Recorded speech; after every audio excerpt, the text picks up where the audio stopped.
Hey there everybody, welcome to Serving Self-Esteem. My name is Matt, I'm the founder of the page, and this is another installment of how-to videos. Recently, if you follow the page, we had a poll of what the next video should be, and the winner was homemade pasta sauce. So there will be future polls in the future, that's why they're future polls. Follow the page and maybe your idea for the next video could be featured. So this is the basic tomato sauce from scratch. I'm not particularly Italian. I'm not your Italian grandmother. I didn't grow up in Italy. I'm just a guy, and this is kind of the theme of the page, is that, you know, I just started culinary school and I'm learning everything for the first time. And so what this recipe will help you with is your standard basic tomato sauce, a mother sauce.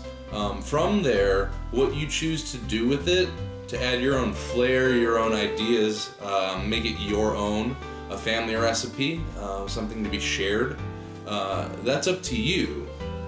You know, whether you add meat or other vegetables, mushrooms, cheeses.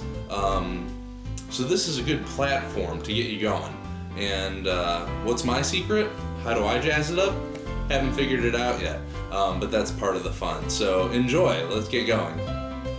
So to start out here, we've got some Italian herbs already mixed and prepared. This was purchased from the market in Cleveland, and we've had it around the kitchen ever since. So it's just really good, you know, specialty kind of deal as opposed to buying something out of a plastic bottle. Kosher salt, canola oil, and extra virgin olive oil. So this is an 80-20 mix. It's 80% canola oil, 20% extra virgin olive oil. Basically, you never want to saute directly in olive oil. It has a very low smoke point, and so having this proportion with the canola oil makes it much more versatile and functional when you're preparing vegetables like we're about to. Bay leaf, garlic, Roma tomatoes, celery, carrots, that's a little bit of fresh thyme, and onion. So that is a little walkthrough of what we're going to be working with today. Now let's dig in. Okay, so we're all chopped up and ready to go. You're going to want more onions than celery and carrots. The proportions, you know, it's not important to get exact, but more onions than the other two for sure. And what are we gonna do? We're gonna start sauteing this in our 80-20 oil, and then we will move on.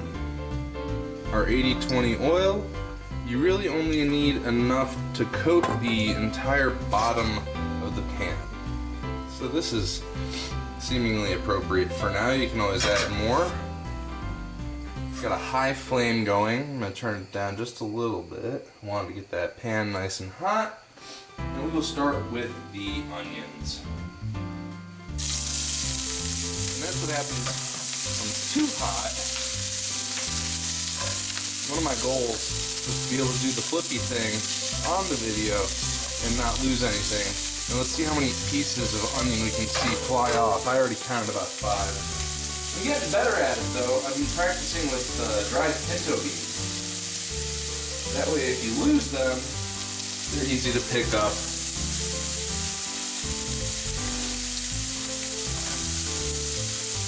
But I will keep trying and we will keep counting. So you want to do the onions first because they're going to take a good long while to cook. It's so funny, I'm like doing it, but I'm losing pieces at the same time. Doesn't matter how you get there, as long as the final product tastes good.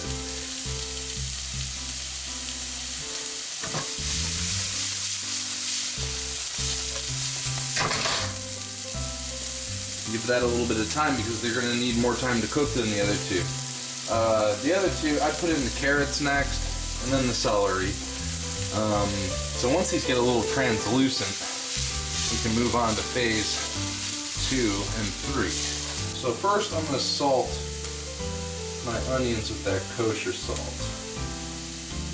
A little bit more.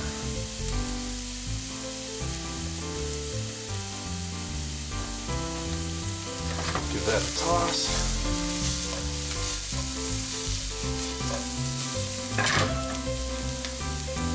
Now I'll add my carrots.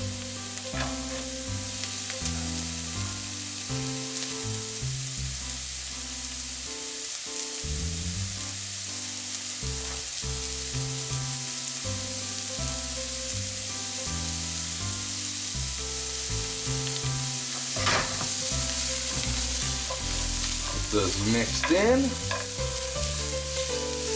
Now eventually everything's going to get cooked because of how long it's going to be on the stove once it's completed, just simmering and building love. But you also get a little bit of caramelization with the saute on the veggies, brings out some, extra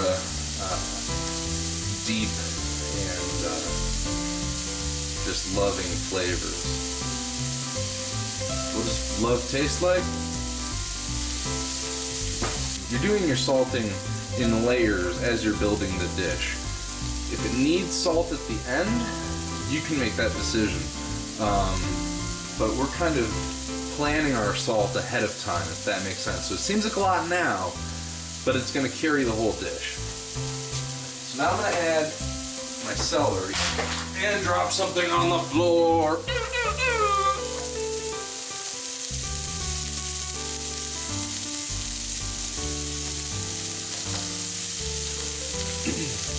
That's added. Let's get it mixed in there. Oh, I lost a few there. I'm trying to be fancy to impress the internet. Am I famous yet? No, not even close. Okay. And actually, before I salt, I'm going to add in some roughly chopped garlic. Like roughly. Again, it doesn't matter because we're going to puree it. But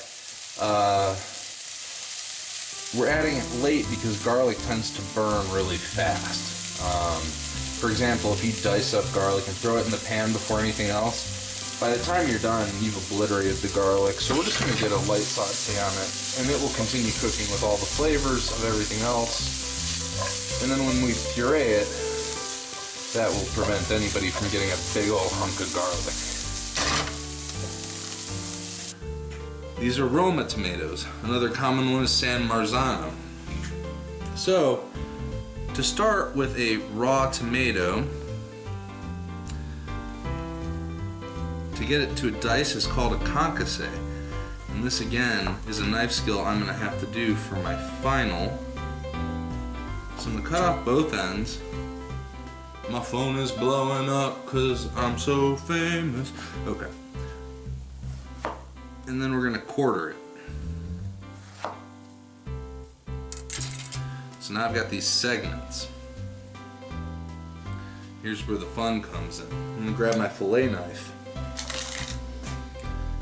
I'm going to press down on the top from whichever angle looks good. I want to get the skin flat against the cutting board.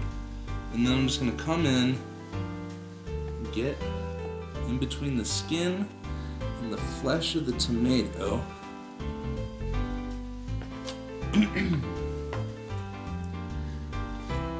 Take that skin right off. A piece of onion on my thumb. Okay. So now we got this boy. Take out all the seeds. Not good. On my exam, if there are any seeds, it's like an automatic fail. Or at the best, like a 20%, 1 out of 5. So, the point I'm trying to make here is now we can do our bâtonnet.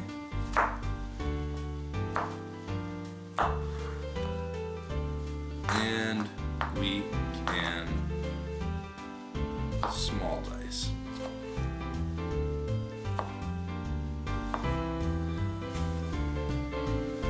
I could do that 4 more times. and that's 1 tomato. That takes a whole lot of time. If you want to impress somebody, do all this. Make everything from scratch. Another method to save time is to get some boiling water going, or not quite boiling, but like near boiling, like 190. Take the tomato and do a score, or whatever you want to call it, an X at the top of it. Drop it in the near boiling water for like 30 seconds, a minute. We're not trying to cook the tomato, but then you throw it into ice water, shock it, and then using these, you can just peel the skin right off, quarter them, de-seed them. It's honestly quicker, I've found, and it gets all the skin off as opposed to sometimes struggling with the concassé. Now, by far the easiest tool to do this with,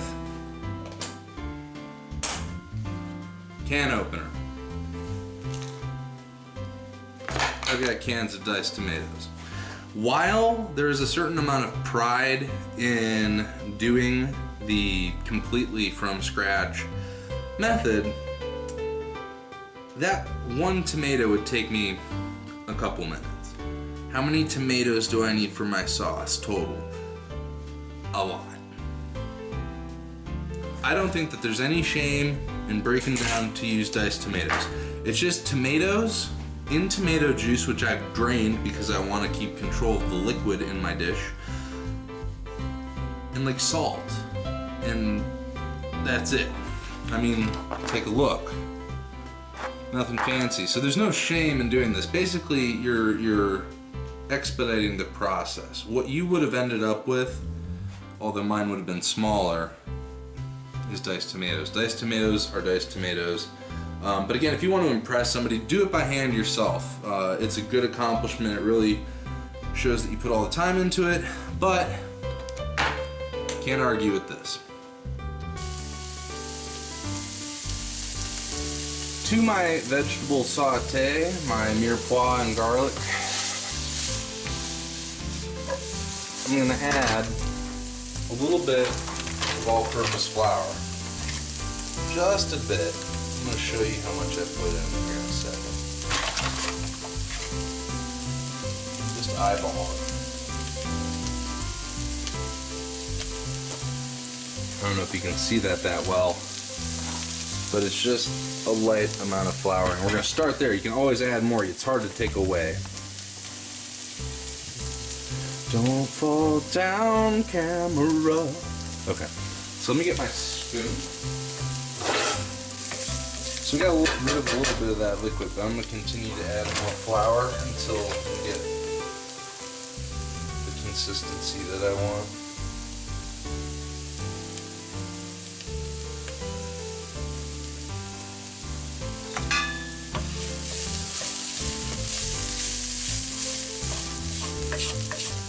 Now you can see that this got, what, you know, it's more bulky. I don't know what the word is. Everything's kind of sticking. That's what we want. It's what's going to, you know, make our sauce not soup.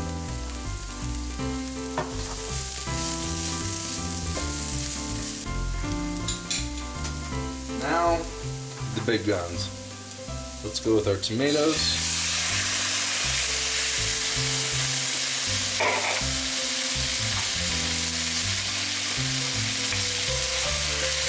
Incorporate them slowly. This pan isn't big enough, and this is probably more than enough tomatoes, but we're going to make it work. We're rolling with it.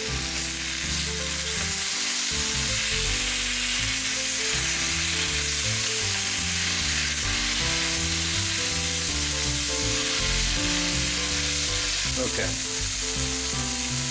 So I lied. Let's go ahead and salt one more time, because adding all those tomatoes is adding a lot of liquid and a lot of mass. So I think we're safe to do a little bit of salt in there. And then what I'm going to do is add the bay leaf. These are kind of small, so I'm doing 2, but usually 1 large bay leaf is more than enough. And you're going to leave these whole because we're going to take them out before we puree.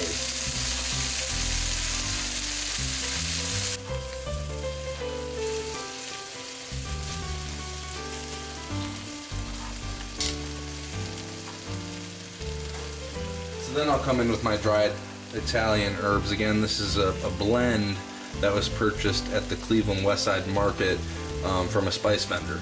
So special, and we've had it around for a long time since we moved to Texas. We go kind of light because remember, a little bit's going to go a long way because it's dry.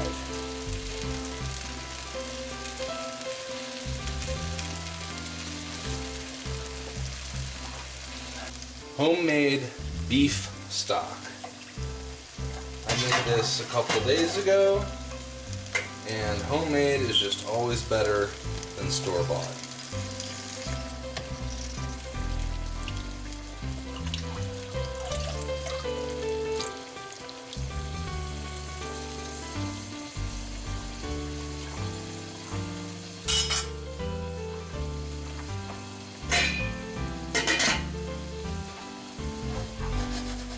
And now there's enough liquid that this can just sit here and do its magic. When we come back, the liquid will have reduced out. The tomatoes will have had a good chance to cook, as well as the other vegetables, especially like the carrots and celery that are probably still very firm right now. And everything's just going to start absorbing all of those flavors. The beef stock flavor is going to concentrate as it reduces, and it's going to be really yummy. So let's just take a quick look. There's that magic goodness. Nom nom nom nom nom. We'll come back. Alrighty everybody, it's been half hour, 45 minutes. It's had some time to do some loving. And I did add 1 more ladle of beef stock just to monitor the liquid level, because you don't want it to reduce too fast and then burn. So I added more, let it reduce down again, and now you can see this isn't like a total liquid anymore. It's thickened up, and it's not splashing around, which is that flour doing that work there. So now we're ready to blend it up, so let's go. Okay, take 2. This should work. I've got everything in the blender, and I've taken out the bay leaves, and we're gonna pulse it for the right consistency. I'm gonna feel real stupid if it doesn't work this time. Believe! Ah! Yes! Yes! Yes! Yes!